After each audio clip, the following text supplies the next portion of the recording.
Hi, and thanks for joining me today. Today we're going to talk about cultivating prana and what that even looks like. Part of the practice of yoga is to cultivate and purify prana. To do that, we first need to purify the body. Purification processes in yoga are called kriya.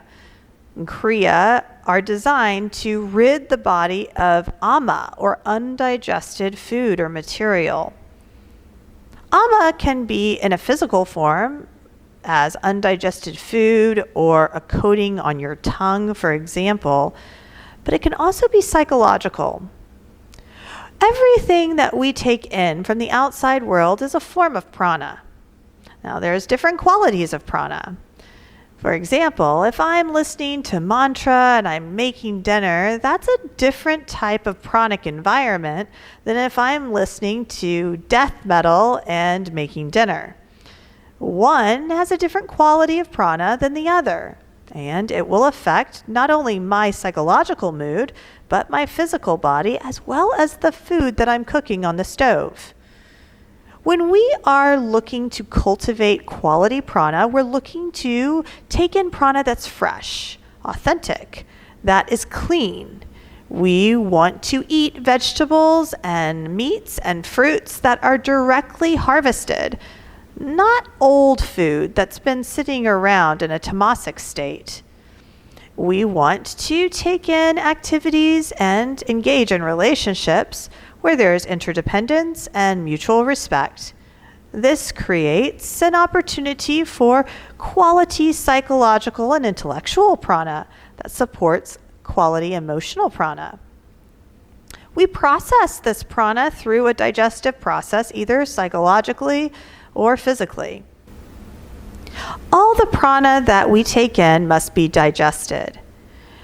When we digest prana, it is used for our vital life force.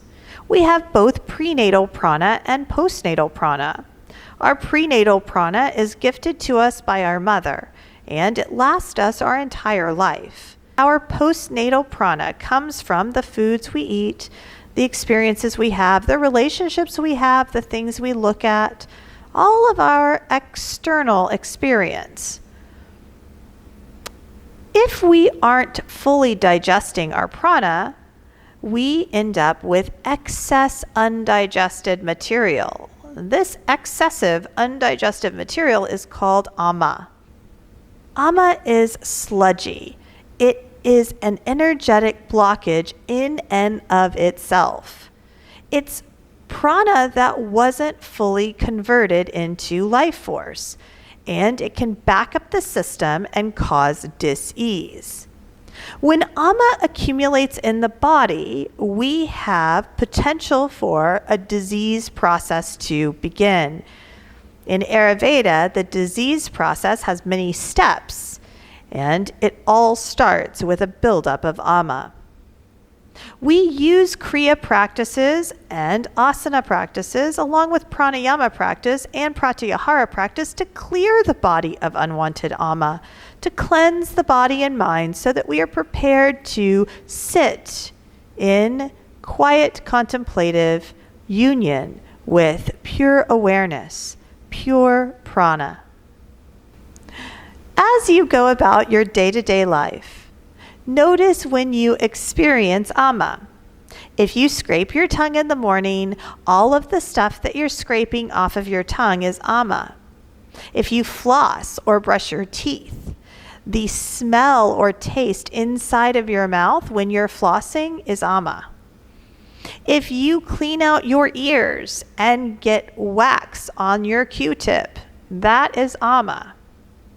When we are cleansing the digestive system and the liver is detoxifying the body and our bowel movements are sluggish or silty, that is ama.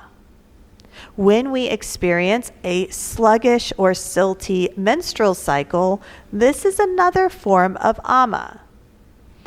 We can rid the body of ama and decrease the chances of the disease process starting through kriya practices, pranayama practices, and asana practices. I hope this lecture has been helpful. Be well, yogis. Namaste.